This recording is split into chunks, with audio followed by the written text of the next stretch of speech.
pun juga bisa ditemukan eh, tapi umumnya ditemukan pada masa-masa anak. Sedangkan diabetes tipe 2 itu eh, oleh karena efek insulin yang menurun, bisa juga disebabkan oleh karena kebutuhan akan insulin yang makin meningkat. Itu dasar patofisiologi timbulnya diabetes tipe 2. Itu yang membedakan. Jadi sedikit berbicara tentang glukosa. Glukosa adalah sumber energi yang berasal dari makanan, eh, tetapi glukosa tidak akan masuk, akan digunakan oleh sel jika insulin yang eh, tidak apa tanpa adanya insulin. Jadi untuk bisa digunakan oleh sel, glukosa membutuhkan bantuan insulin. Jadi insulin yang diproduksi oleh pankreas akan membantu memindahkan glukosa ke dalam sel sehingga bisa dimanfaatkan oleh sel untuk kebutuhan energinya. Pada diabetes tipe 1, insulin yang diproduksi oleh pankreas terlalu sedikit sehingga glukosa menumpuk dalam darah. Hingga eh, kita jumpai pada kasus-kasus glukos diabetes itu, maka anak atau orang dewasa akan jatuh dalam kondisi letargi atau lemas karena tidak cukup energi di dalam sel. Sehingga darah yang tidak bisa dimanfaatkan oleh sel-sel tubuh maka akan bersirkulasi melalui di dalam darah dan melalui ginjal akan dieskresikan ke dalam urin. Sehingga ini menyebabkan uh, terjadinya peningkatan karena dia terjadi hiperosmolaritas di dalam uh, saluran uh, saluran kemih sehingga akan terjadi peningkatan volume urin karena dia akan menarik cairan lebih banyak, peningkatan volume urin sehingga dari sana akan muncul gejala-gejala, misalnya pada anak itu didapatkan keluhan anaknya jadi lebih sering mengompol, ya. Maka ini kata-kata kunci yang harus kita pahami agar kita bisa bisa menemukan kasus sedini mungkin. Jadi kalau kita bisa menjumpai kasus anak kok sering mengompol akhir-akhir ini, sebelumnya nggak pernah mengompol, maka harus kita curiga jangan-jangan ini infeksi. Tetap ya kita berangkat dari kasus yang paling sering ditemukan, yaitu infeksi saluran kemih. Berikutnya harus kita pikirkan jangan-jangan ini adalah gejala awal dari diabetes pada anak. Sehingga karena seringnya kencing terutama pada malam hari, bisa timbul dehidrasi dan penurunan berat badan. Di satu sisi karena dia sering ya kencing, berulang kali kencing, maka dan dehidrasi akan dijumpai anak-anak yang eh, mengalami diabetes, eh, dia akan dijumpai peningkatan frekuensi minumnya, jadi cepat haus gitu. Jadi sering kencing dan cepat haus. Maka dua komponen ini sudah kita pelajari bagaimana timbulnya mekanismenya. Eh, Tubuh memecah simpanan eh, akibat lain dari sel yang kekurangan energi, maka tubuh berusaha mengkompensasi dengan memecah simpanan glukosanya yang ada di dalam hati. Selain glukosa, memecah lemak ya yang ada di dalam hati, otot dan lemak untuk menghasilkan lebih banyak energi. Sehingga dampaknya adalah massa otot jadi berkurang sehingga terjadi penurunan berat badan, dan kompensasi dari pemecahan sel-sel lemak adalah peningkatan kadar keton atau ketosis ya.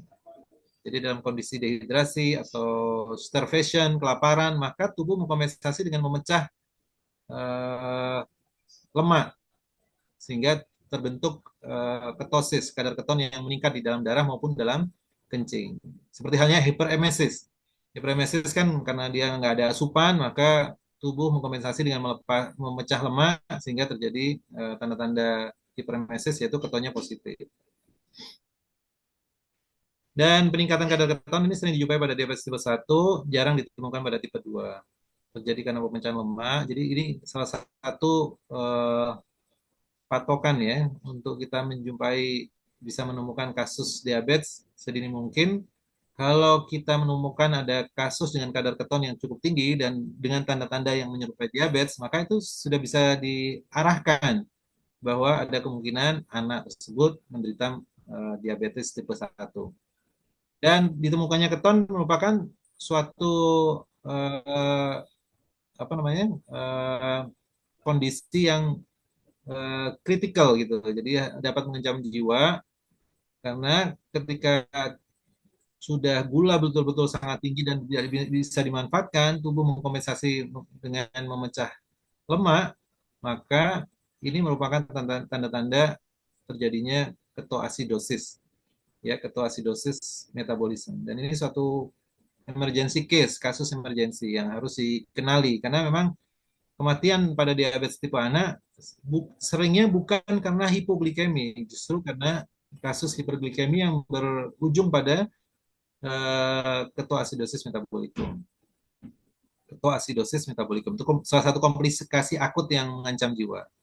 Tanda-tandanya adalah bau aseton saat bernafas, muntah, nyeri perut, pernafasan cepat, atau asidosis metabolis, dan perubahan tingkat kesadaran. Jadi sesuatu yang harus dikenali. Eh, Hari Diabetes Sedunia kita sebentar lagi kita akan eh, tanggal 14 besok ya.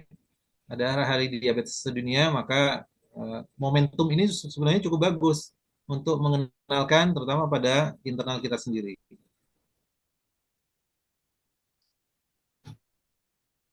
Eh, Etiologi dari diabetes tipe 1 ini adalah kasus 90% diabetes pada anak dan remaja adalah diabetes tipe 1 ya. Jadi cukup banyak diabetes tipe 1. Tapi bisa bisa juga ditemukan pada kasus dewasa muda diabetes tipe 1. Diduga disebabkan oleh faktor autoimun atau idiopatik. Jadi sampai saat ini memang belum jelas apa penyebabnya, tetapi diduga adalah yang paling kuat adalah autoimun. Karena memang ada proses kerusakan kerusakan dari sel-sel beta pankreas sehingga dia tidak bisa memproduksi lagi insulin atau memproduksi dalam jumlah yang sangat sedikit. Gejala baru tampak ketika 90% sel beta pankreas sudah rusak.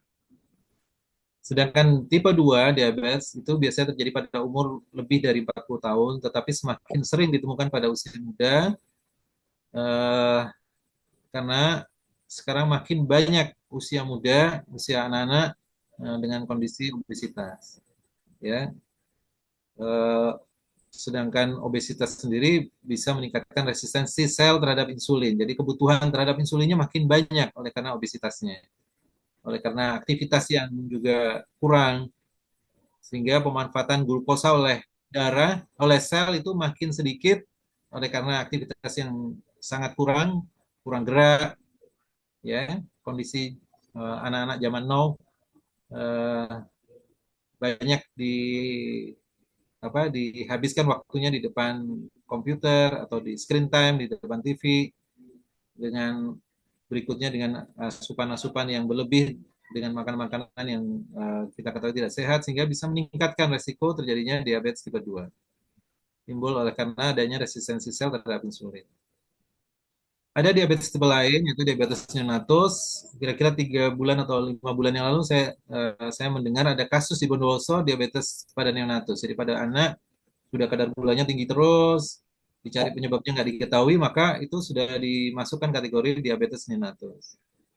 Maturity onset of diabetes of the young, MODY, juga makin sering di kasusnya ditemukan.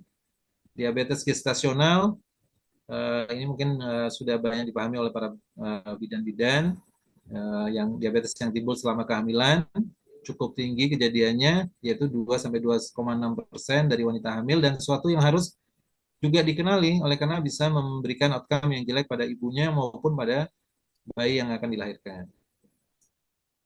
Gambaran klinisnya, sebagian besar penderita DM itu menunjukkan gejala klinis yang klasik ya, mungkin sudah banyak dipahami. Gejala diabetes yang klasik itu poliuri, polidipsi, dan polifagi, dan penurunan berat badan yang progresif. Poliuri atau peningkatan frekuensi berkemih, polidipsi rasa haus yang berlebih, ya, dan polifagi dan penurunan berat badan yang progresif. Gejala lain dapat berupa mengompol, muntah-muntah, nafas cepat, nafas berbau aseton, ya, nyeri atau kekakuan abdomen dan gangguan kesadaran bahkan sampai dalam kondisi koma. Maka harus hati-hati ketika anak kondisi dehidrasi tanpa sebab yang jelas. Dan saya pernah menjumpai kebetulan dan itu tidak masih keluarga karena nggak dikenali atau terlambat dikenali, anaknya apa nggak mau makan, nggak mau minum, tidak muntah-muntah, tapi dalam kondisi dia dehidrasi berat. Maka pada saat itu karena dia di luar kota, saya sarankan ke UGD secepatnya karena saya berpikir bahwa ini gejala diabetes. Tetapi karena banyak pertimbangan, terlambat dibawa ke UGD, akhirnya kondisi anaknya meninggal. Yaitu tadi dehidrasi tanpa ada sebab muntah. Ya muntahnya tidak sesuai, ada muntah tapi nggak berlebihan.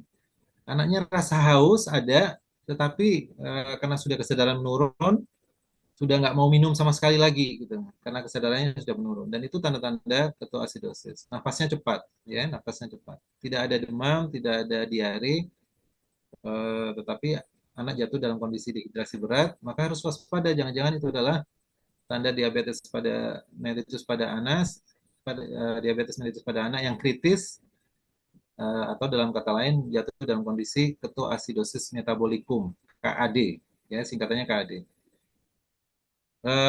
Sedangkan diabetes tipe 2 gejalanya ini pada dewasa atau lansia akibat resistensi terhadap efek insulin, sering dikaitkan dengan obesitas, seringkali tanpa gejala. Jadi kalau ada gejala klasik itu bisa uh, seringkali awalnya nggak ada gejala dulu, tak tahu dicek lab, screening atau check up gitu, gula darahnya kok tinggi gitu. Tapi dia nggak ada gejala yang spesifik, polidipsi, polifagi, poliuri nggak ada. Berbeda dengan anak, pada anak lebih khas karena kasusnya lebih akut sehingga gejala-gejala itu lebih lebih cepat dikenali secara simultan, secara bersamaan.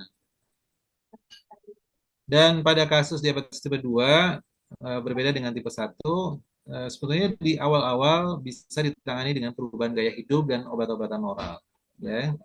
Karena memang problemnya bukan di produksi insulin, jadi insulinnya masih produksi masih bagus, tapi problemnya adalah resistensi insulin. Berbeda dengan diabetes tipe 1, oleh karena memang ada kerusakan di sel beta pankreasnya sehingga produksi insulin menurun atau bisa hilang sama sekali. Jadi tadi sudah saya gariskan bahwa DM pada anak mempunyai gambaran klinis yang lebih akut, lebih berat, tergantung kadar insulin dan kadar glukosa yang labil, ya. Penderita biasanya datang dalam keadaan KAD karena keterlambatan diagnosis. Ya, dan ini KAD, ketoasidosis diabetikum, adalah KAD ketoasidosis diabetikum adalah salah satu emergensi kegawatan, ya, pada endokrinologi anak. Ini gejala-gejala kurang lebih hampir sama, ya. Diagnosisnya bagaimana? Diagnosis tetap secara global sama dengan DM tipe 2, DM tipe 1 adalah gejala klasik ditambah kadar gula darah sewaktunya lebih dari 200 miligram per desiliter atau gula darah puasanya lebih dari 126 miligram per desiliter. HbA1c sangat mudah dan murah untuk diperiksa. Jadi perlu dicurigai untuk diabetes tipe 1 atau tipe 2 jika kita menjumpai HbA1c-nya sudah lebih dari 6,5%. Ya, ini ada karena memang bukan syarat mutlak, karena tetap syarat mutlaknya adalah bukan HbA1c tetapi gula darah sewaktu lebih dari 200 atau gula darah puasa lebih dari 126. Tetapi dengan HbA1c sangat tinggi maka harus waspada ke arah gejala-gejala diabetes. Tapi kalau misalnya kita menjumpai kasus yang tidak khas, tidak ada gejala khas, polifagi, polidipsi, poliurinya nggak ada, maka kita bisa melakukan uji toleransi glukosa oral, ya, dipuasakan dulu, kemudian dites 2 jam postprandialnya bagaimana. Kalau 2 jam setelah makan, kadar glukosa meningkat lebih dari 200 miligram per desiliter pada kondisi dia sebelum pada kondisi puasa normal atau sedikit meningkat, maka itu sudah bisa dimasukkan sebagai tanda-tanda diabetes mellitus. Ini secara algoritmanya ya untuk diagnosis diabetes. Pemeriksaan penunjang lain apa yang diperlukan adalah HbA1c tadi sudah disebutkan di atas normal. Normalnya adalah 4,5 sampai 6,3%. Jadi kalau kita menjumpai lebih dari 6,5 harus waspada, itu tanda-tanda diabetes. C-peptide pada kondisi diabetes akan cukup rendah. Ini untuk memastikan diagnosis diabetes tipe 1. Jadi kita lihat kadar C-peptide-nya. Kemudian kolesterol tidak khas, tetapi biasanya pada masa-masa pubertas itu,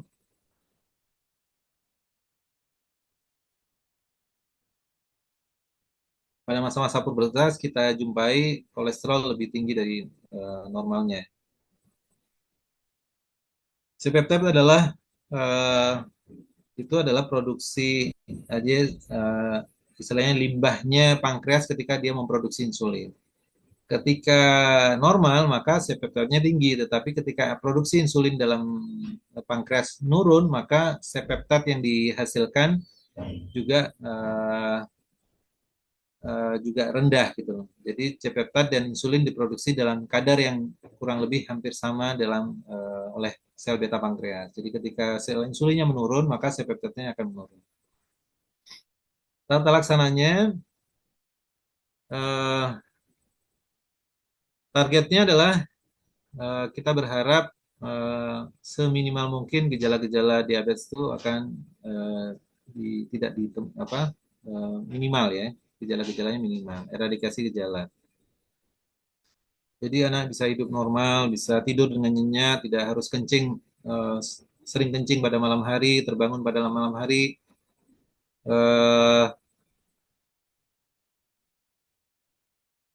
dan yang juga cukup penting adalah mencegah komplikasi baik yang sifatnya akut maupun yang sifatnya komplikasi jangka panjang. Sifat akut adalah hipoglikemi, tapi ini mudah dikenali. Biasanya kalau anak sudah mulai mengalami hipoglikemi, dia mulai gelisah, eh, berkeringat, ya, dan dia sudah kalau anaknya sudah besar juga bisa merasakan sehingga dia minta gula atau yang manis-manis untuk mengkompensasi hipoglikeminya. Bisa timbul oleh karena kadar eh, insulin yang diberikan terlalu tinggi dosisnya atau pada kondisi anak aktivitas kurang atau aktivitas berlebih atau pada kondisi puasa. Jadi kita bisa menjumpai komplikasi akut yaitu hipoglikemi. Komplikasi lain yang juga harus diwaspadai adalah ketoasidosis diabetikum. Tadi sudah dijelaskan, gambarannya adalah adanya peningkatan kadar keton dalam darah dan urin, asidosis, gambaran asidosis nafasnya kusmol, yaitu nafas cepat dan dalam, ya, nafas kusmol cepat dan dalam. Ngos-ngosan tetapi dalam itu loh. Tarikan nafasnya bukan cepat, tetapi dalam, ya. Cepat tapi dalam. Bukan cuma cepat. Kalau cepat kan takibnu, tetapi kalau kusmol adalah cepat dan dalam. Dan itu disebabkan oleh karena diabetes. Kemudian pertumbuhannya kita harapkan anak meskipun mengalami diabetes dia kita harapkan tumbuh secara optimal, perkembangannya juga optimal ya, terutama di masa-masa uh, pubertasnya dia. Karena kendalanya karena ini adalah kelainan di endokrinologi, maka seringkali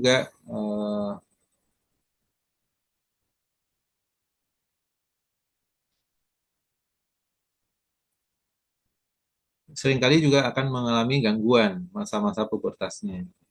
Dan juga diharapkan anak bisa eh, beradaptasi dengan kondisi penyakitnya dan dia berfungsi secara psikososialnya juga baik, diterima oleh lingkungan dengan baik dan ya bisa berfungsi seperti halnya anak normal atau orang dewasa normal.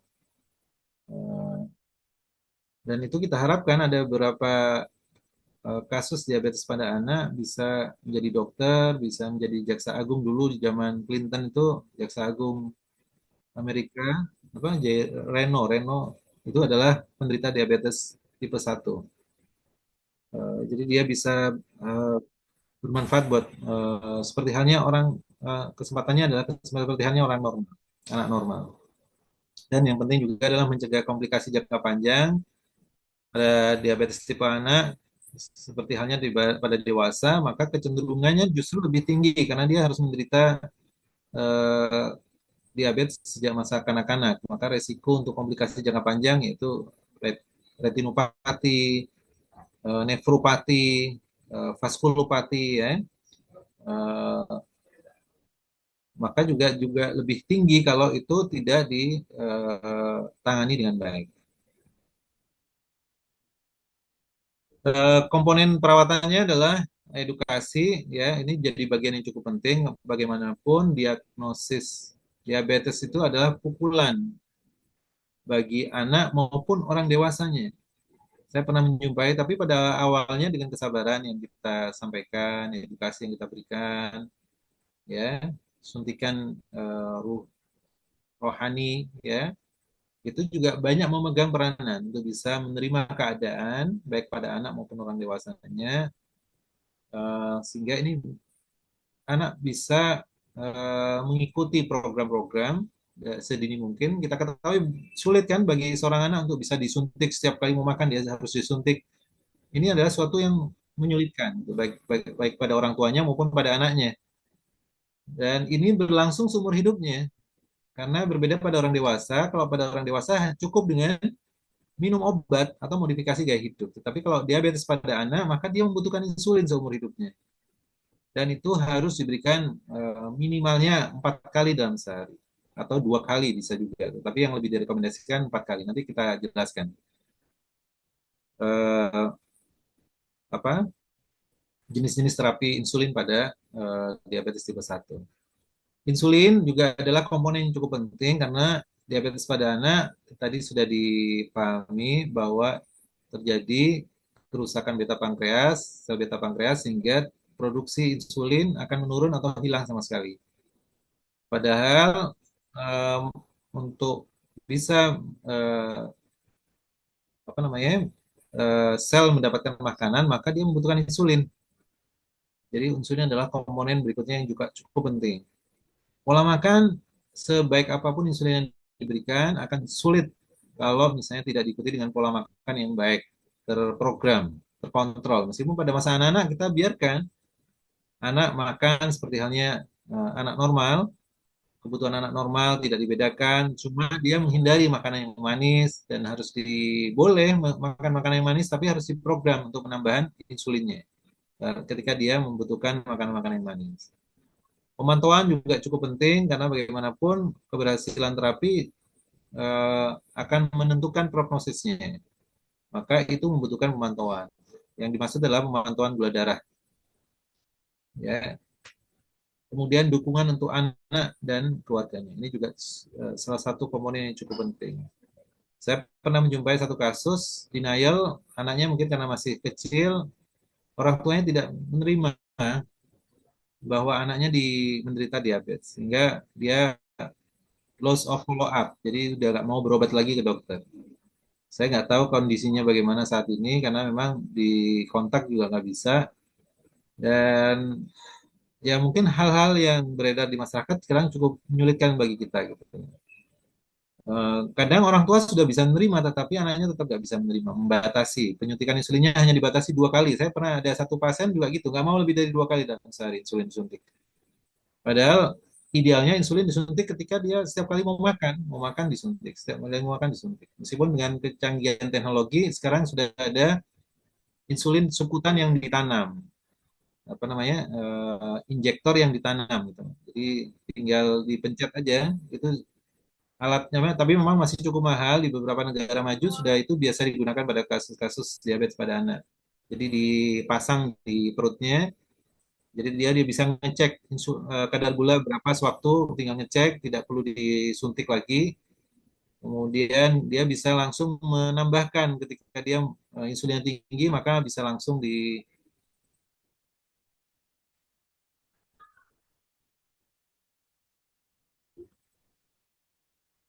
eh, suaranya cukup jelas ya? Jelas, Jelas, dokter. dokter. Oh, jelas ya. Tadi ada yang info. Dan siapa yang melakukan tata laksana? Tidak hanya tenaga medis, tapi juga kita membutuhkan relawan-relawan dan ini seringkali dari orang tua penderita diabetes, edukator.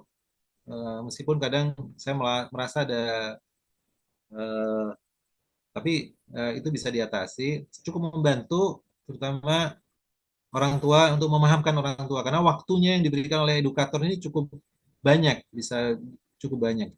Di, di beberapa tempat ada edukator yang bahkan kemampuan eh, pemahamannya itu sudah pada tahapan yang eh, advance lah, boleh dikatakan sudah perkembangan terkini pun dia sudah tahu, padahal dia bukan tenaga medis. Karena dia berusaha untuk mendalami diabetes pada anak, sehingga dia terus mengupdate ilmu-ilmu yang terbaru, mempelajari, ikut pelatihan-pelatihan internasional, sehingga kemampuan edukasinya cukup bagus. Kemudian ahli gizi, pekerja sosial ya cukup diperlukan juga dan psikolog. Ya, seringkali anak dia tapi sebagian bisa beradaptasi dengan baik, tetapi sebagian kecil juga membutuhkan pendampingan psikolog untuk bisa memberikan motivasi, bisa menerima keadaan, maka itu membutuhkan psikolog.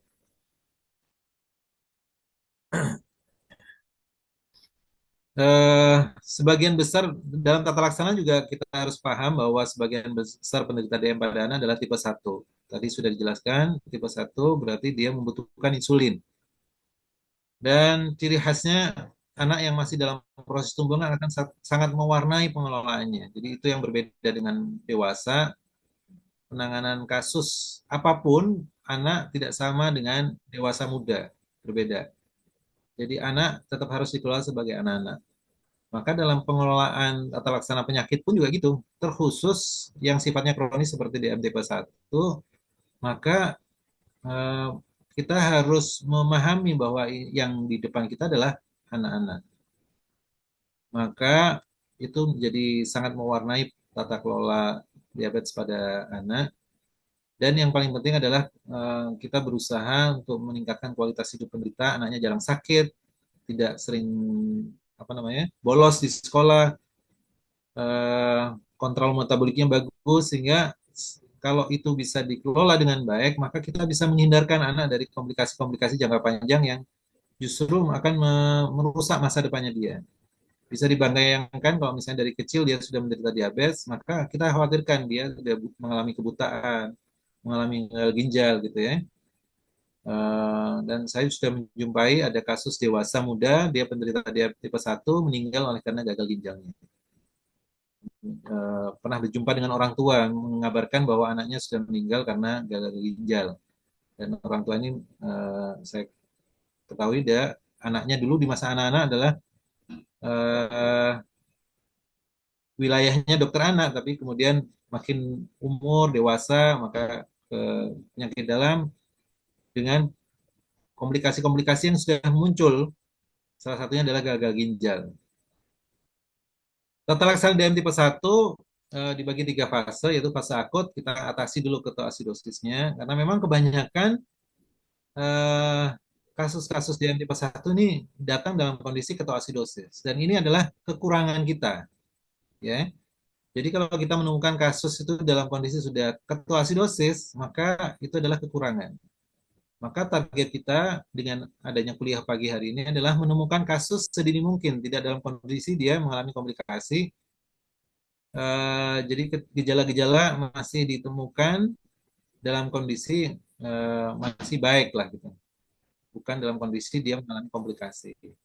Karena kalau dia ditemukan dalam kondisi komplikasi, maka ancamannya adalah kematian dan itu merupakan eh, celah atau kekurangan dari penanganan kasus diabetes di negara kita. Gitu. Masih kejadian kematian oleh karena diabetes tipe 1 masih cukup tinggi oleh karena salah satunya sebabnya ternyata memang masih kemampuan mendiagnosis kita itu masih cukup rendah, baik oleh tenaga medis maupun dari screening kesehatannya. Kemudian setelah itu setelah kita atasi fase akutnya, maka di fase transisi kita obati faktor-faktor pencetusnya. Misalnya ada infeksi, mencetuskan gula darahnya tinggi dan jatuh dalam kondisi ketoasidosis, maka kita atasi pencetusnya.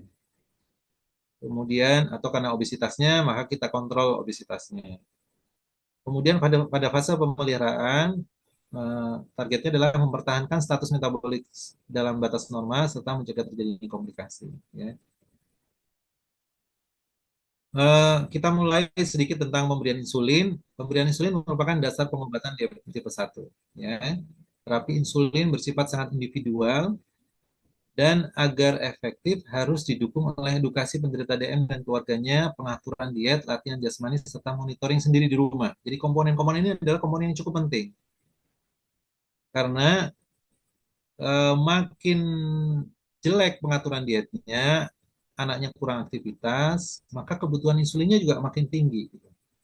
Karena gula darah yang ditemukan masih akan sangat tinggi karena gula yang dikonsumsi jarang dimanfaatkan oleh otot ya untuk aktivitas misalnya.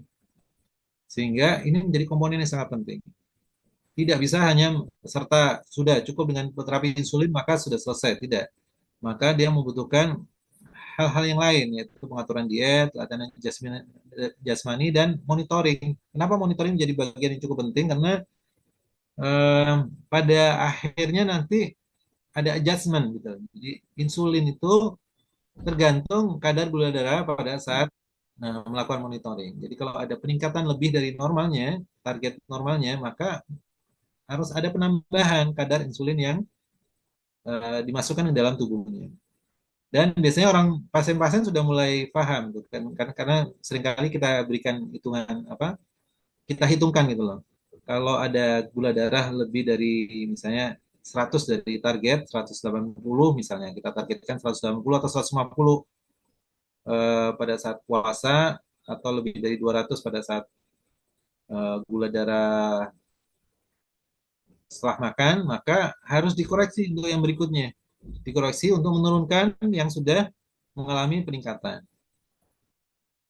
Sehingga lonjakan gula di dalam darah itu stabil gitu. Tidak ada pada masa-masa tertentu sangat tinggi kadar gulanya, kemudian pada malam hari sangat rendah.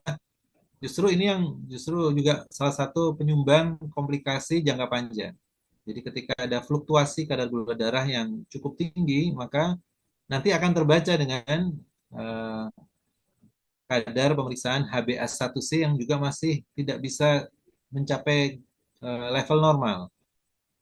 Jadi biasanya kita melihat ketika HbA1c-nya cukup tinggi, kita bisa menyimpulkan anak ini berarti masih lonjakan gula dalam darahnya masih fluktuatifnya sangat sangat tinggi gitu. Berapa hal yang perlu diperhatikan dalam pemberian insulin pada anak, yaitu jenis preparatnya, apakah yang short, intermediate, long, dan jenisnya apa yang injeksi atau yang pen insulin. Bagaimana dengan dosisnya? Itu juga menyesuaikan pada kondisi remaja ada penyesuaian kadar insulin pada masa remaja lebih tinggi bisa 1 sampai 2 kalau ini dosis total insulin secara global 0,1 sampai 1 unit internasional unit per kilogram berat badan per hari pada masa remaja kadang butuh penyesuaian bisa 1,5 sampai 2 internasional unit per kilogram berat badan per hari. Dan masing-masing insulin harus diketahui kapan pemberiannya dan cara pemberiannya bagaimana. Dan cukup penting adalah karena insulin adalah komponen biologis, maka dia harus disimpan dalam suhu yang 2 sampai 8 derajat, suhu dingin. Dan ada masa masa hidupnya. Jadi kalau dia ditempatkan di kulkas, di pendingin, maka eh, masih boleh digunakan dalam sampai dengan 3 bulan. Tetapi kalau di luar kulkas, sering di luar kulkas, di luar lemari es, maka dia hanya bisa digunakan dalam 1 bulan. Dan ketika uh, pemberian insulin, maka tidak lepas dari harus adanya pemantauan gula darah. Ini jenis-jenis insulin yang umum kita ada mealtime insulin, ada rapid acting, ada regular atau short acting ya. Kita harus tahu kapan puncak kerjanya, lama kerjanya berapa lama, dan awitannya bagaimana. Ini menentukan apakah dia harus diberikan uh, sesaat sebelum makan, kalau rapid acting insulin. Kalau regular insulin kita berikan waktu sekitar setengah jam sebelum makan. Ya, baru setelah disuntik setengah jam kemudian baru boleh makan. Ada background insulin, ada dua, ada yang long acting, ada intermediate acting, ada yang kombinasi. Ya. Ada lagi jenis yang terbaru insulin glargine, peakless long acting ini cukup panjang, jadi sekarang kita bisa berikan dalam jangka waktu sekali sehari. Ya, tetapi ada juga yang dua kali sehari, misalnya kasus yang apa namanya menggunakan background insulin uh, intermediate acting, maka bisa kita gunakan dua kali dalam sehari. Regimen insulin itu ada dua jenis. Ini juga perlu dipahami karena ini juga karena sekali lagi bahwa yang dihadapi adalah anak-anak. Kadang pada beberapa kasus anak nggak mau disuntik lebih dari dua kali, hanya mau diberikan dua kali dalam sehari. Maka kita bisa memberikan regimen dua kali sehari, yaitu campuran insulin kerja pendek dan panjang sebelum sarapan dan sebelum makan malam dua kali. Mungkin kita ada mix start gitu, salah satu campuran ya insulin kerja pendek dan jangka panjangnya dalam satu suntikan. Maka ini bisa diberikan dua kali dalam sehari. Tetapi yang paling direkomendasikan adalah injeksi multiple sehari. Kenapa kalau paling direkomendasikan? Karena ini menyerupai kondisi fisiologis orang normal. Ya, injeksi multiple sehari ini sebagaimana orang normal ada insulin basic yang diberikan sehari sekali, insulin kerja panjang ya sekali atau dua kali sehari, biasanya kita berikan sekali. Kemudian ada lagi insulin kerja pendek, setiap kali dia mau makan, setiap kali mau makan suntik, kali mau makan suntik, setiap kali mau makan suntik. Bahkan kalau memang itu di luar waktu makan pokoknya, dia mau makan snack, idealnya juga diberikan suntikan. Bisa kita sesuaikan dengan berapa banyak kadar gulanya, kita berikan suntikan. Ini lebih fisiologis istilahnya, karena itu ini lebih dipilih oleh karena ternyata dari beberapa penelitian injeksi multiple itu resiko untuk terjadi komplikasi jangka panjang jauh lebih kecil dibandingkan dengan regimen dua kali sehari. Jadi ini lebih dipilih. Tadi sudah disebutkan campuran insulin bersifat individual. Insulin harus disuntikan secara simultan dengan melakukan cubitan. Ya, kalau kita melihat kadar lemaknya cukup tebal, maka insulin diberikan secara subkutan dengan melakukan cubitan. Tapi kalau kadar lemaknya tipis, kita bisa memberikan langsung tanpa cubitan, bisa dengan sudut 90 derajat atau sudut 45 derajat tergantung tebalnya jaringan lemak subkutannya dia. Dan jangan lupa untuk penyuntikan perlu menggunakan alkohol untuk tindakan aseptis. Dan yang juga cukup penting, lokasi penyuntikan insulin harus berubah-ubah. Hari pertama sini, hari kedua di sini, hari ketiga di sini, hari keempat, hari kelima, hari keenam, hari ketujuh, hari ke-8, di perut juga gitu ada gilirannya. Kenapa? Karena kalau dia disuntikan di satu tempat aja, misalnya di perut aja, tidak di tempat lain, maka nanti akan mengurangi efektivitas dari kerja insulinnya. Jadi akan ada lipodistrofi, akan ada apa kerusakan lemak sehingga lemak itu menjadi tidak mudah menyerap insulin lagi gitu loh. Sehingga lebih disarankan berpindah-pindah, setiap harinya berpindah-pindah. Ya. Pengaturan diet juga cukup penting, membutuhkan pola makan yang sehat, jumlah dan porsi yang tepat sesuai usia dan masa pertumbuhannya, kandungan karbohidrat pada makanan sesuai dengan regimen insulinnya. Jadi kita lebih mengedepankan insulin karbohidrat yang sifatnya eh,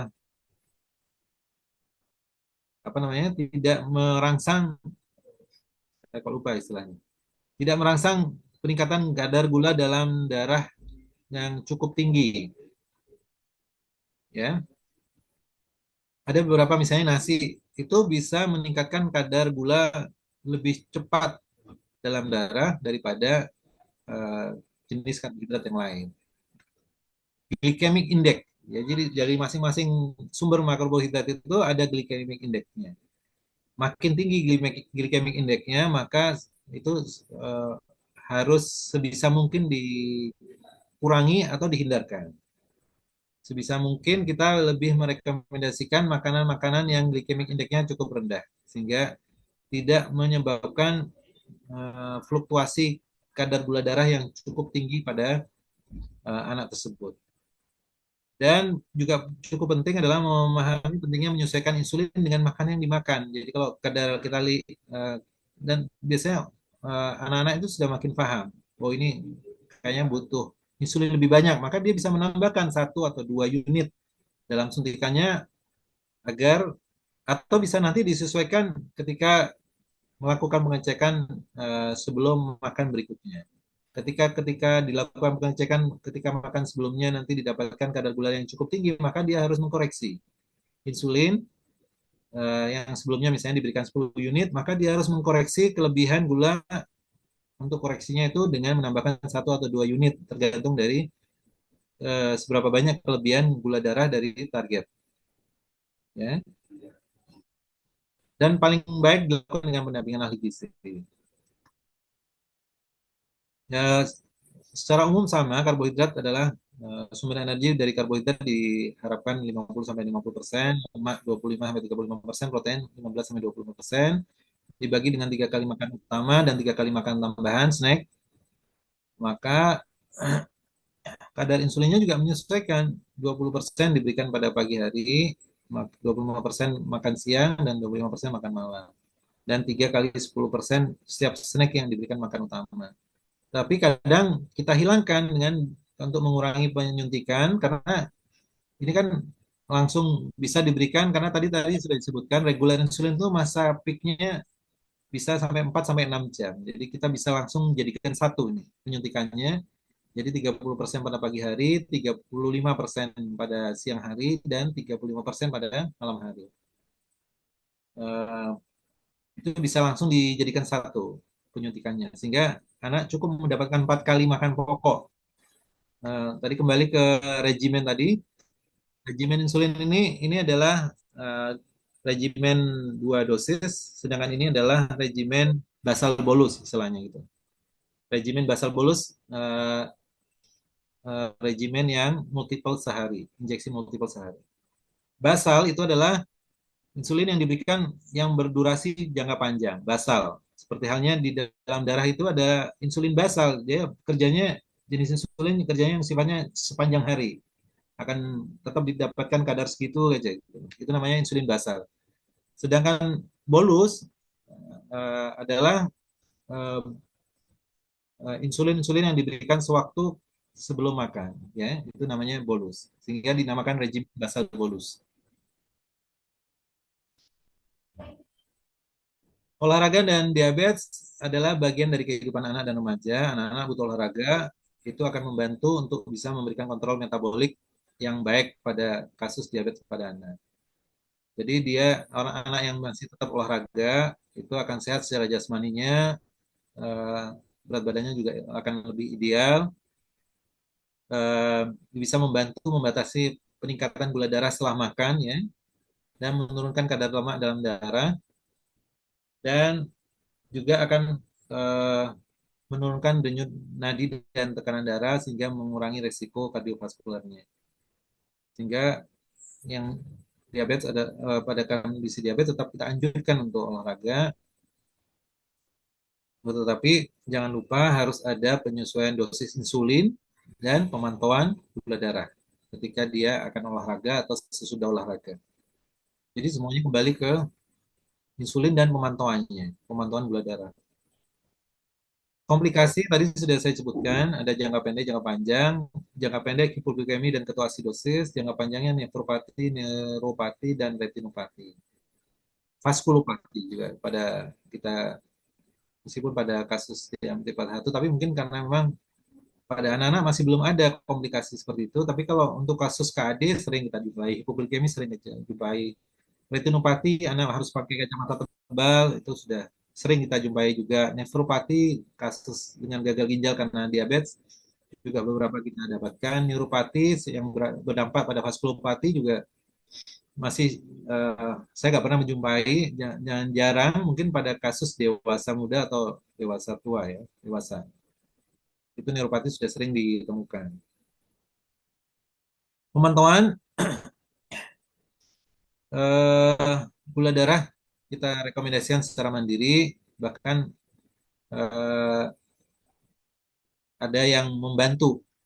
Dari IDA itu bekerja sama dengan produksi pemantau gula darah, saya lupa namanya, itu bisa memberikan secara gratis.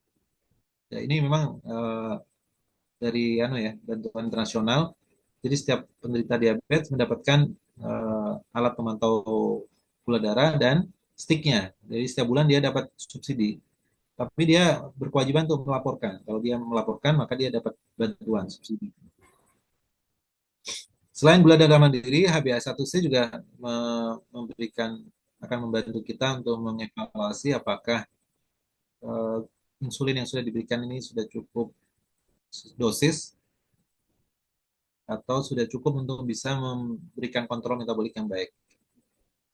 HbA1c menggambarkan rata-rata kadar gula darah dalam 2 sampai 3 bulan. Jadi adalah HbA1c itu mengukur gula yang melekat pada Hb, hemoglobin. Jadi hemoglobin itu makin tinggi makin tinggi kadar gula darah, maka dia darah dalam kondisi jenuh dengan glukosa, maka eh, reseptor-reseptor gula dalam darah itu akan dipenuhi oleh gula. Sehingga kalau makin tinggi HbA1c menggambarkan kadar gula yang makin jenuh gitu loh, makin makin tinggi dalam darah gitu.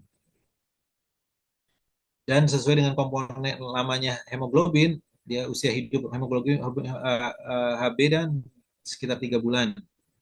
Maka 3 bulan sekali kita ukur. Berkorelasi dengan resiko komplikasi jangka panjang. Ini bisa memberikan gambaran ya, HbA1c-nya. Jadi kalau HbA1c ini memberikan gambaran kira-kira gula darah rata-ratanya 240. Kalau 10 11 itu rata-rata gula darahnya 269. Targetnya kalau pada penderita diabetes kita harapkan bisa di bawah 7. Ya, 7 udah bagus. Di bawah 7 udah bagus. Artinya bisa jadi dia gula darah rata-ratanya adalah di bawah 180, 154. Jadi kalau kita menjumpai anak yang sudah mendapatkan insulin, kadar gulanya rata-ratanya bisa sebelum makan, sesudah makan bisa di bawah 180, itu udah cukup bagus. Kita tidak target harus rendah di bawah 100. Karena kalau di bawah 100, resiko hipoglikeminya cukup tinggi. Berarti komponen insulinnya harus disesuaikan. Antara 90, kalau nggak salah di atas 90 sampai 180 itu adalah target ideal gula darah, baik itu puasa maupun sewaktu. Edukasi juga bagian dari cukup penting dari diabetes. Ini adalah salah satu pelatihan Changing Diabetes in Children Indonesia. Dia bisa menyediakan poster-poster dialog untuk diberikan pada pasien, juga memfasilitasi mendapatkan glukostik secara gratis, ya memfasilitasi. Uh, ini rekomendasi di poster itu seperti ini gambarannya, cukup edukatif dan ada juga poster yang memang untuk anak gitu loh. Video untuk anak untuk memberikan edukasi kenapa kok dia menderita diabetes. Itu cukup mudah dipahami. Ini oleh Changing Diabetes in Children, bisa dilihat di internet. Edukasi dapat dibantu oleh tenaga kesehatan lain, menjelaskan gejala dan tanda-tanda, dapat menggunakan bantuan alat, baik secara diagram maupun chart, mempraktikkan cara pemeriksaan gula, gula dan dipstick urin, menjelaskan dipstick urin untuk memonitor kadar keton ya, untuk kadar keton ketika dia menjumpai nyeri perut, muntah-muntah, maka harus diperiksa ketahuan dalam urinnya atau dalam darahnya. Menjelaskan interpretasi hasil pemeriksaan, termasuk tadi saya jelaskan ketika dia menjumpai kadar gulanya cukup tinggi, maka dia harus melakukan penyesuaian insulinnya. Menjelaskan mekanisme kenapa kok bisa timbul defisiensi insulin, penyebabnya yang tidak diketahui, dan kumpulan pertanyaan-pertanyaan untuk yang diskusi di pertemuan selanjutnya nanti bisa diatur gitu. Ini ya, masing-masing kunjungan itu akan memberikan waktu. Jadi tidak setelah langsung sekaligus langsung kita edukasi secara lengkap gitu. Jadi ada beberapa kunjungan baru kita cara berawat secara bertahap. Prognosisnya DM tipe 1 tidak bisa disembuhkan, tetapi kualitas hidup penderita dapat dipertahankan seoptimal mungkin dengan mengusahakan kontrol metabolik yang baik. Sekian, terima kasih.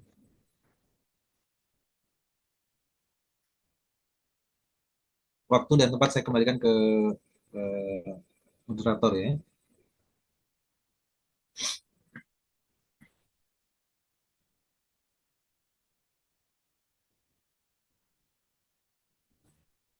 Mungkin ada pertanyaan ya dari presentasi apa terlalu cepat ya? Cukup ya? Dua kali. Semua sementara nanti setelah ada hitungan yang pasti kita akan adu kembali. Nah, kebetulan ini presentasi di akhir. Ini Bu Arifah kayaknya terpental. Ibu ya, maksudnya gambar ya.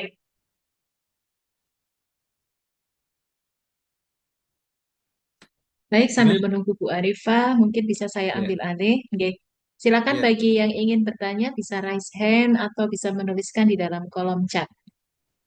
Ini sudah ada yang masuk, dokter. Pertanyaannya dari Raihana, dokter. Baik, izin bertanya, dokter, untuk diabetes tipe 1 yang masih belum pasti penyebabnya, apakah juga bisa dikaitkan dengan lifestyle yang buruk sehingga memicu autoimun? Untuk pertanyaan yang kedua, yang saya ketahui nasi putih memiliki indeks glikemik 70-80 yang tergolong cukup tinggi dibandingkan sumber karbohidrat lainnya. Apakah penderita diabetes tidak disarankan terlalu banyak mengkonsumsi nasi putih, sedangkan nasi menjadi makanan sehari-hari untuk masyarakat kita? Mungkin bisa langsung dijawab, dokter? Ya, terima kasih. Ya, sampai saat ini masih belum jelas ya mekanisme timbulnya diabetes pada anak. Banyak faktor yang dikaitkan dengan misalnya autoimun, bisa dikaitkan dengan lifestyle atau kecenderungan genetik juga masih sampai saat ini masih belum bisa disimpulkan. Tetapi dari eh, sebab kerusakan di sel beta pankreas, maka kecurigaan terbesar adalah proses autoimun. Tapi kembali lagi, secara global masih disimpulkan bahwa ini idiopatik, nggak diketahui secara pasti, dan kita tidak melacak secara jauh ketika anak mengalami diabetes tipe 1 ini sebabnya apa gitu. Berbeda dengan diabetes tipe 2, seringkali masih dicari juga kan, kalau memang itu dikaitkan dengan obesitas, maka targetnya adalah selain obat-obatan diabetes, maka dia harus mengkontrol berat badannya sehingga bisa mencapai berat badan ideal dan gaya hidup yang jelek bisa diperbaiki untuk mendapatkan kontrol metabolik yang baik. Itu pada DM tipe 2. Pada DM tipe 1 karena ada kerusakan, ya otomatis uh, insulin maka tidak diproduksi atau diproduksi secara minimal sehingga dia membutuhkan insulin seumur hidupnya.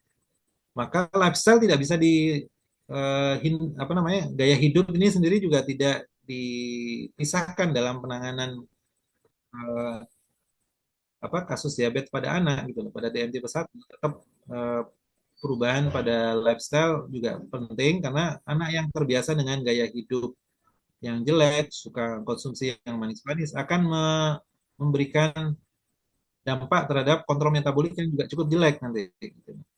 Tetapi kita tidak memastikan apa gaya, karena memang sampai saat ini belum ada bukti ya, apakah lifestyle-nya dia itu menjadi pemicu, karena yang kecenderungannya adalah autoimunnya, bukan karena gaya hidupnya. Terus untuk pertanyaan kedua, memang di negara kita adalah nasi adalah makanan pokok utama ya. Hampir seluruh masyarakat Indonesia kalau belum makan nasi belum makan katanya. Dan pada anak-anak tentunya nggak boleh kita hindarkan nasi itu. Tapi kita harus sadar bahwa ini memiliki indeks glikemik yang cukup tinggi. Maka ketika kita menjumpai anak itu kontrol metaboliknya masih belum bagus, maka kita harus waspadai jangan-jangan karena konsumsi nasi putihnya juga masih cukup banyak gitu loh. Maka kita mensarankan variasi ya nanti melibatkan ahli gizi, variasi makanan-makanan yang lebih sehat yang nanti akan membantu anak itu bisa mendapatkan kontrol metabolik yang lebih baik gitu. Ya, mungkin itu Mbak Dian. Oke, baik. Bagaimana Mbak Rehana? Sudah terjawab pertanyaannya? Sudah, terima kasih dok. Baik, selanjutnya saya serahkan kembali kepada Bu Arifa. Monggo Bu Iva. Ya, terima kasih Mbak Api. Eh, untuk pertanyaan selanjutnya, mahasiswa bisa melakukan raise hand atau menuliskan pertanyaan di kolom chat. Ini ada satu lagi pertanyaan, dokter, dari Diah Sri Rahayu. Jika ada menemukan tanda-tanda diabetes pada anak seperti yang telah disebutkan tadi, sebagai nakes, apa yang harus dilakukan sebagai langkah awal penanganan? Dokter, silakan. Monggo dokter, Ya, dijawab langsung. kalau kita sudah menjumpai kasus memang tadi sudah disebutkan gejala klasik diabetes pada anak itu lebih vulgar gitu, lebih sering ditemukan bersamaan. Polidipsi, polifagi, poliuri itu dan penurunan berat badan itu seringkali eh, mudah dijumpai pada kasus diabetes pada anak. Kalau misalnya kita sudah atau gampangannya juga banyak kasus yang eh, dirujuk dari nakes itu oleh karena anaknya kok sering ngompol padahal sebelumnya nggak pernah ngompol. Kadang sudah dari awal udah dicek gula darahnya gitu. Jadi disertakan dari nakes itu sendiri menyertakan kadar gula darah yang sudah pernah dilakukan itu sudah cukup benar, sudah cukup baik ya. Jadi ketika ada kecurigaan berarti dia sudah memikirkan jangan-jangan ini juga tanda-tanda diabetes pada anak. Sehingga dia harus memeriksa kadar gula darah sewaktu. Tetapi harus dipahami bahwa ngompol sendiri banyak sebabnya, bisa karena sebab infeksi.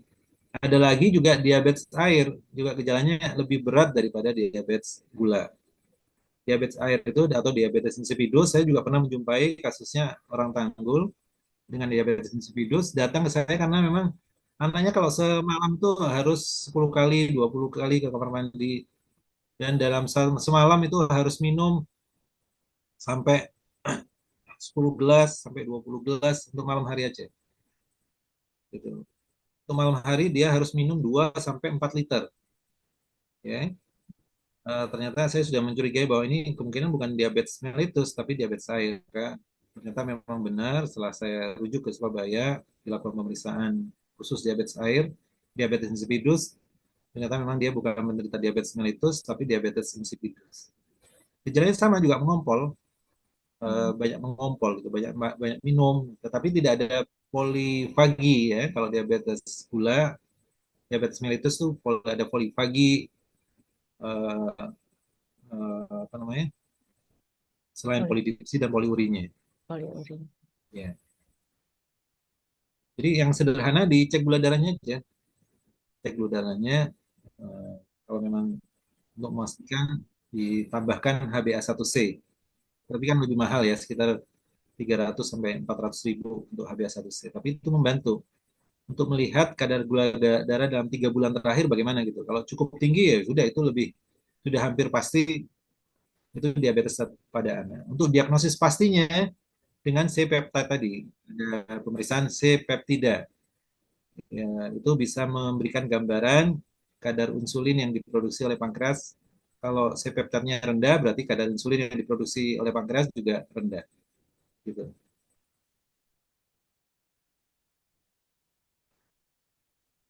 Mungkin gitu Bu Alifah. Ya, terima kasih dokter. Untuk Mbak Diah sudah jelas Nggih, Bu, sampun. Terima Nah, kasih, Bu.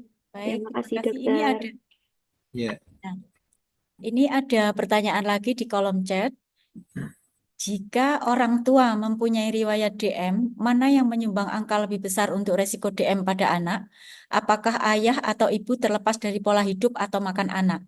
Yang kedua, jika anak sudah didiagnosa DM, apakah tidak bisa dikatakan sembuh dan tidak diperlukan penyuntikan insulin jika dalam perjalanan pengobatannya sudah didapatkan hasil dalam batas normal? Ini dari Danita Afridiana, dokter. ya. Kalau pada DM tipe 1, hubungan genetik masih belum diketahui dengan pasti ya. Kembali lagi bahwa DM tipe 1 idiopati. Tetapi kalau pada DM tipe 2, faktor genetik cukup besar perannya eh, untuk menurunkan pada anak. Mana yang lebih tinggi antara ayah dan ibu, saya kurang begitu paham ya. Mana yang lebih tinggi pada kasus DM tipe 2. Saya lupa, dulu pernah pernah baca tapi lupa apa. Tapi secara global ibu itu menurunkan resiko untuk sakit itu lebih besar pada anak ya. Ibu secara maternal itu lebih besar menurunkan penyakitnya pada anak. Secara genetik, secara logika juga bisa dipikirkan ke arah sana. Tapi tetap jangan hanya menyandarkan pada logika, tetap harus ada bukti ilmiahnya dari data epidemiologisnya bagaimana gitu. Saya kurang paham. Tetapi kalau pada yang tipe 1 tidak tidak berkaitan dengan genetik ya, berbeda dengan tipe 2. Jadi sering nggak, memang saya jumpai kasus DM tipe 1 ini orang tuanya mengelak, dari keluarga nggak ada dok yang punya diabetes.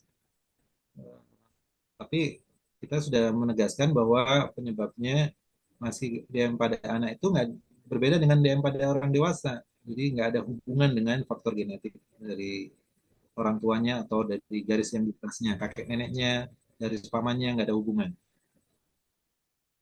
Eh, Jika anak sudah didiagnosis DM, apakah tidak bisa dikatakan sembuh dan tidak diperlukan penyuntikan? Memang nanti ada masa-masa dia honeymoon period namanya.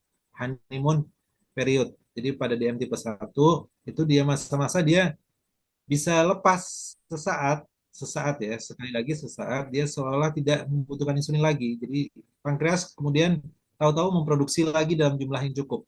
Tapi itu hanya istilahnya menghabiskan sel-sel yang masih sehat gitu loh. Berikutnya sel-sel itu akan rusak juga pada akhirnya dan akhirnya tetap anak seumur hidupnya dia akan membutuhkan insulin. Jadi memang ada masanya, terutama itu di masa-masa remaja ada beberapa kasus laporan ya, saya tidak pernah menjumpai, tapi ada laporan memang dosisnya sangat minimal atau dia tidak membutuhkan insulin lagi. Tapi dia DM tipe 1 sudah dipastikan bahwa ini DM tipe 1. Itu berarti dia masuk dalam kategori honeymoon bulan madu istilahnya kalau dia masa enak-enaknya dulu. Tapi sesaat aja begitu. Ya mungkin itu ya. Terima kasih, dokter. Untuk selanjutnya, ada dari Bu Jenny yang sudah raise hand. Monggo, Bu Jenny. Matur nuwun, terima kasih. Assalamualaikum, dokter. Sehat selalu. Waalaikumsalam. Iya. Ya. Ini saya mungkin perlu, tadi itu dikatakan bahwa ada tipe 1 yang terjadi obesitas ya dok ya. Ya. Ya. Itu apakah hormon leptin berperan ya di sana ya? Mohon maaf, anak-anakku hormon leptin itu hormon untuk menyetop kita itu makan, makan oleh otak ya. Jadi berarti ada kontribusi leptin juga ya pada tipe 1 ya dok ya. Mungkin dari itu pertanyaan saya, dokter. Ya. Memang pada DM tipe 1 itu ada beberapa kasus datang dengan kondisi obesitas, memang ada. Tetapi itu hanya memperburuk kondisinya biasanya. Termasuk kasus yang saya loss of follow up itu. Cuma sayangnya memang saya belum sampai memastikan itu dalam kondisi orang Bondowoso itu dalam kondisi dia obesitas. anak SMP beratnya 100 kilogram lebih, Hmm. datang dengan kondisi KAD waktu itu, dirawat di ICU berapa hari, kemudian di ruangan. Tapi orang tuanya denial, menolak anaknya dikatakan Diabetes. menderita diabetes.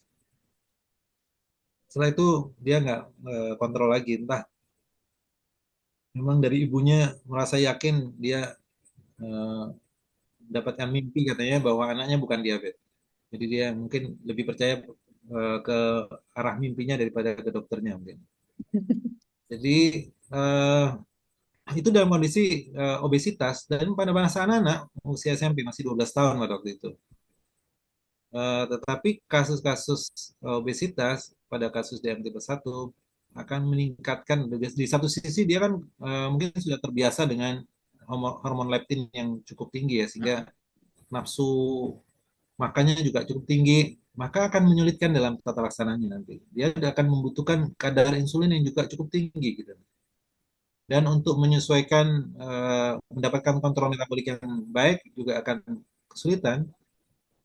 Dan sampai saat ini masih diteliti, saya kurang tahu yang terbaru ya, sekitar 2 tahun yang lalu saya pernah mendapatkan apakah ada kemungkinan mix antara DM tipe 1 dan DM tipe 2 masih dalam proses penelitian. Bisa jadi dia mempunyai bakat DM tipe 1, DM tipe 2 dari genetik, tetapi dia karena masa anak-anak, ternyata memang ada faktor lain yang menyebabkan kerusakan pankreas, oleh karena mungkin overuse ya dari pankreas sehingga produksi insulinnya cukup tinggi, obesitas, sehingga akhirnya pankreas mengalami kelemahan, tidak memproduksi lagi.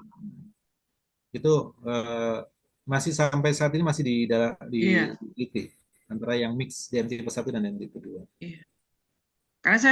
Karena saya berpikir kalau misalnya itu memang kerusakan pankreas itu biasanya Sebenarnya gini Bu Jenny, bahwa yang membedakan antara DM tipe 1 dan DM tipe 2, kalau pada DM tipe 2 meskipun orang tua itu tidak ada kerusakan sel beta pankreas. Jadi dia tetap bisa memproduksi insulin. Beda dengan DM tipe 1, memang ada kerusakan di beta pankreas sehingga produksi insulinnya jadi jelek. ya, Ketika orang DM tipe 1 itu membutuhkan insulin, berarti itu memang sudah apa istilahnya sudah gak bisa lagi dikontrol dengan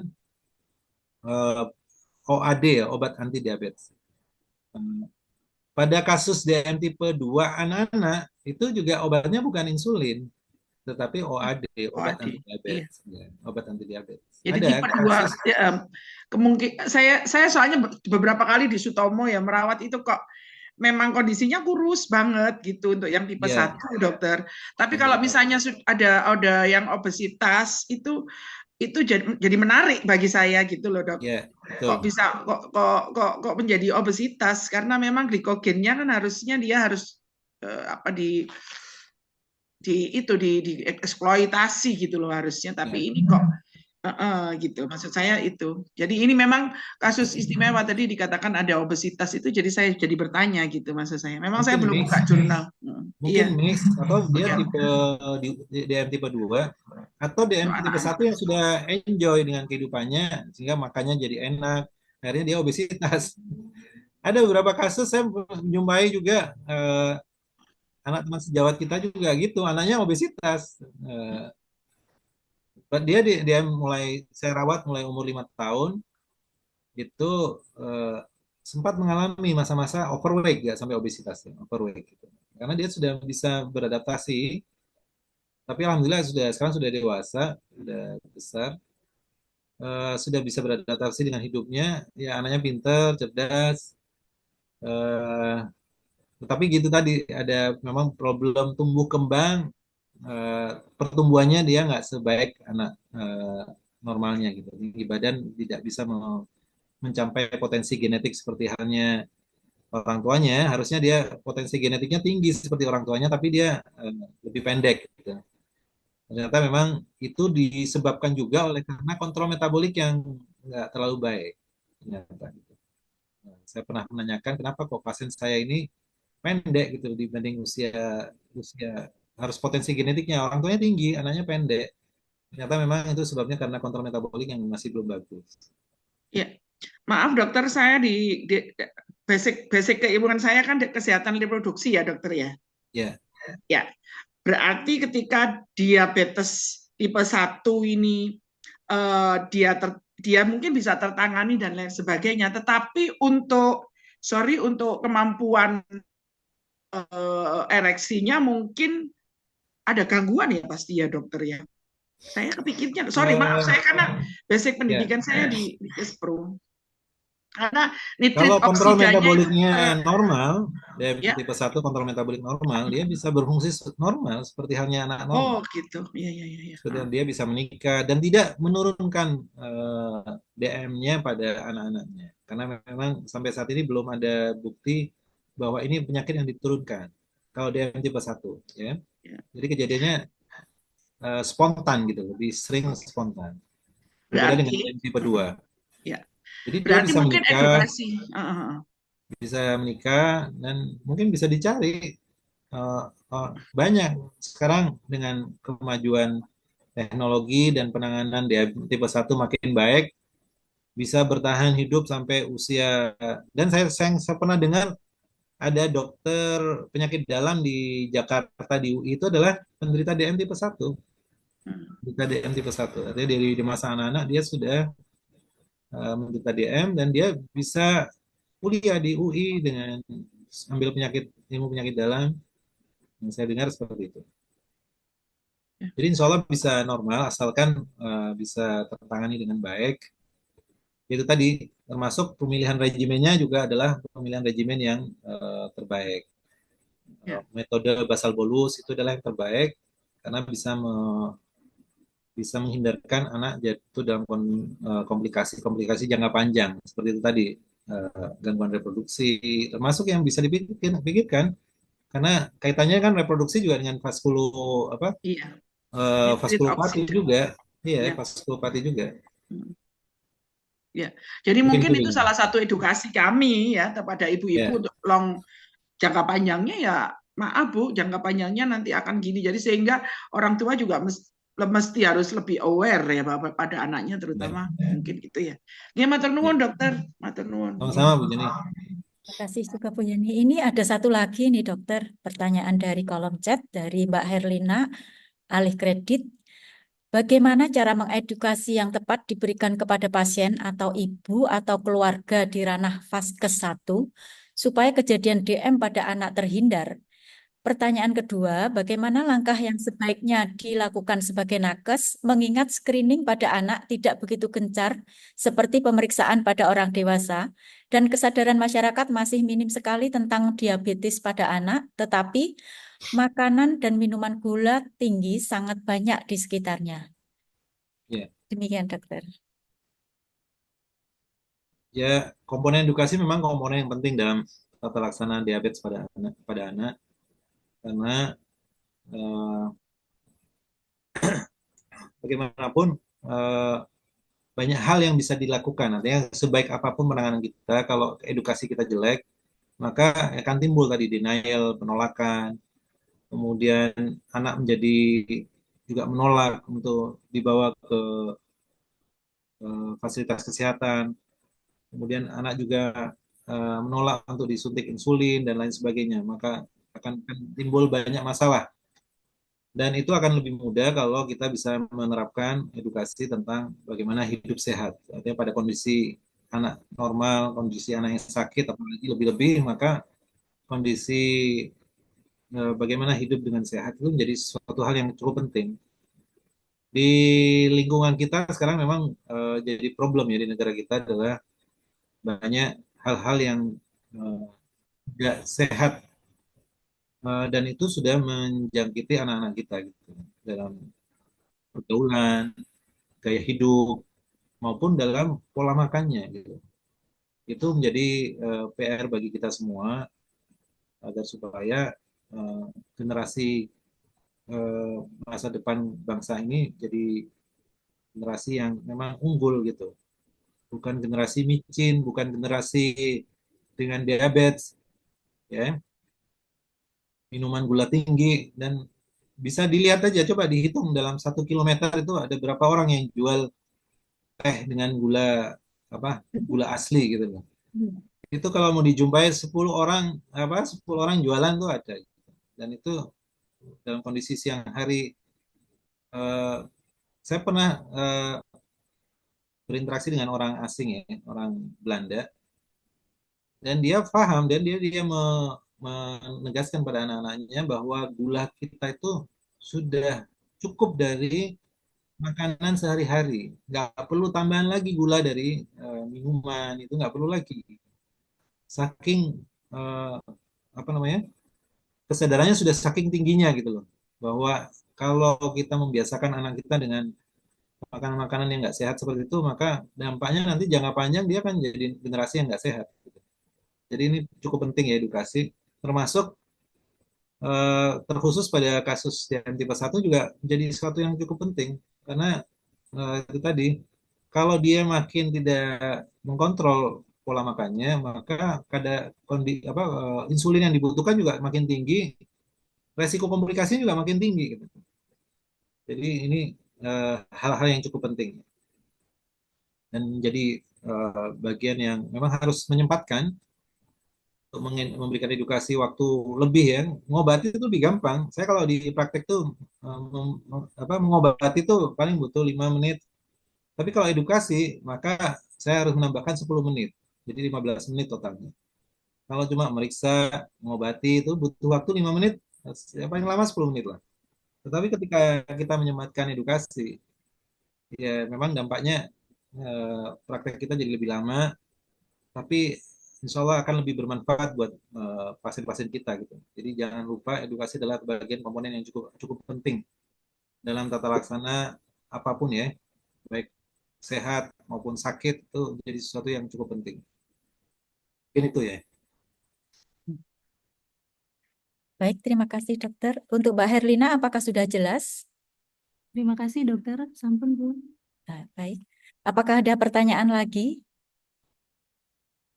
Ini pertanyaannya sepertinya dari mahasiswa alih kredit semua ya, reguler yang belum ada yang bertanya. Dari Bapak Ibu dosen, apakah ada pertanyaan?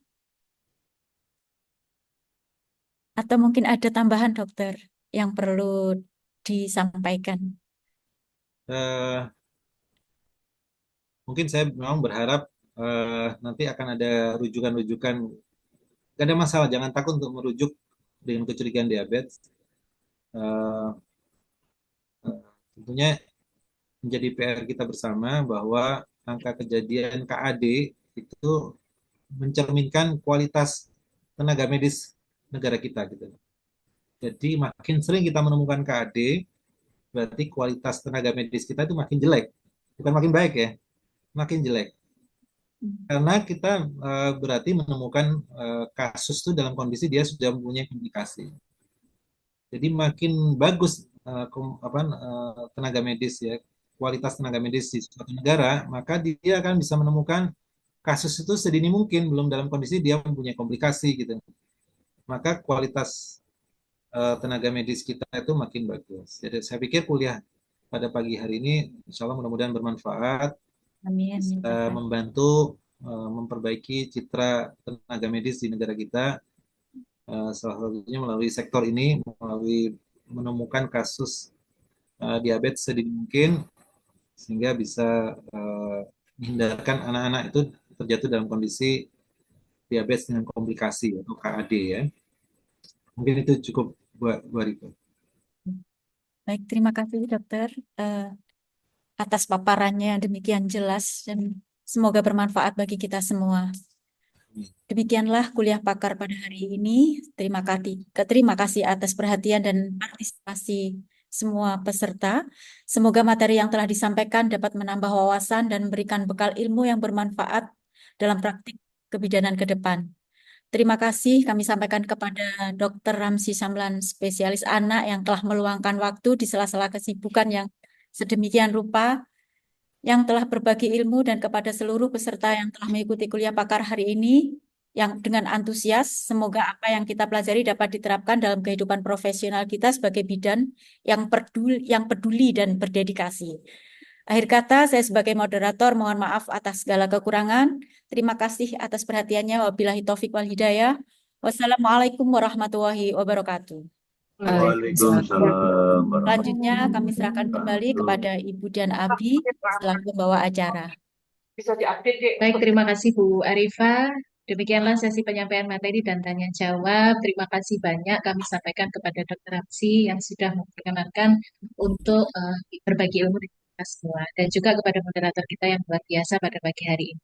Baik, memasuki acara yang terakhir, yakni penutup, mohon perkenannya kepada seluruh peserta untuk foto bersama terlebih dahulu. Dan bagi yang masih off-cam, mohon dapat menyalakan kameranya. Oke. Dokter, ngapunten mungkin bisa di stop share dulu, dokter. Oh iya. Terima kasih. Oke. Mohon kepada seluruh peserta untuk bisa on-cam. Oke. Slide pertama kita mulai 1, 2, 3. Berikan senyuman termanisnya. Oke. Baik. Untuk slide yang kedua, oke, kita hitung 1, 2, 3. Oke. Untuk slide yang ketiga, kita hitung 1, 2, 3. Ya. Baik, untuk slide yang keempat, kita hitung 1, 2, 3. Baik, untuk slide yang kelima, 1, 2, 3. Masih banyak yang belum on cam ya. Baik, untuk yang keenam, 1, 2, 3. Nah, yang terakhir di slide yang ketujuh, 1, 2, 3. Oke. Baik, terima kasih yang sudah memberikan senyum termanisnya hari ini. Oke. Baik, demikianlah kegiatan kuliah pakar hari ini. Terima kasih atas partisipasinya dari semua peserta hingga akhir acara dengan sesi diskusi tanya jawab yang luar biasa tadi antusiasnya. Baik, sekali lagi kami sampaikan kepada Dr. Ramsi Syamlan atas perkenannya. Terima kasih banyak yang telah memberikan ilmunya kepada kami dan semoga bisa memberikan manfaat untuk kita semua, khususnya untuk mahasiswa kebidanan, bagaimana untuk upaya promotif dan preventifnya untuk mencegah kasus-kasus diabetes mellitus pada anak. Baiklah, untuk menutup acara ini, marilah kita membaca hamdalah bersama-sama. Alhamdulillahirrahmanirrahim. Bagi seluruh peserta, mohon untuk bisa mengisi link resensi yang ada pada kolom chat. Baik, akhir kata, wabillahi taufiq wal hidayah. Wassalamualaikum warahmatullahi wabarakatuh. Dokter, terima kasih ilmunya, Sama, dokter. maaf, lambat tadi. Enggak ada apa-apa kita. Sangat terima kasih dengan yang sudah Saya mohon disampaikan. izin keluar lebih dulu ya. Iya, dokter. Terima kasih, dokter. Terima kasih.